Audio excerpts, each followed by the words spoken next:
Breaking news చూస్తున్నాం. కేంద్ర హోంమంత్రి అమిత్ షా తెలంగాణ ముఖ్యమంత్రి రేవంత్ రెడ్డిని ప్రశంసించారు. ఆపరేషన్ కగార్ కి సంబంధించి రాష్ట్రం సహకరించిన విధానానికి ప్రశంసలైతే కురిపించారు. ఇక మొత్తానికైతే తెలంగాణ ముఖ్యమంత్రి రేవంత్ రెడ్డి కేంద్ర హోంమంత్రిని కలిశారు. ఆ సందర్భంగా ఆయన రేవంత్ రెడ్డిని ప్రశంసించారు. రాష్ట్రంలో శాంతి భద్రతల పరిరక్షణ, మావోయిస్టు కార్యకలాపాల నియంత్రణపై ఈ భేటీలో కీలక చర్చ జరిగింది. ఈ సమావేశంలో ప్రధానంగా రాష్ట్రంలోని మావోయిస్టుల అంశం చర్చకు వచ్చింది.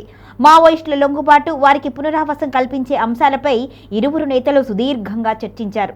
తెలంగాణను మావోయిస్టు రహిత రాష్ట్రంగా మార్చేందుకు కేంద్ర ప్రభుత్వం నుంచి పూర్తి సహకారం అందించాలి అని సీఎం రేవంత్ రెడ్డి కోరారు.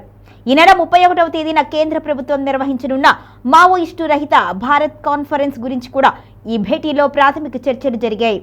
దేశవ్యాప్తంగా నక్సలిజం ప్రభావిత రాష్ట్రాల ముఖ్యమంత్రులతో నిర్వహించే ఈ సదస్సులో తెలంగాణ తరఫున అనుసరించవలసిన వ్యూహాలపై అమిత్ షాతో రేవంత్ రెడ్డి చర్చించినట్టుగా సమాచారం.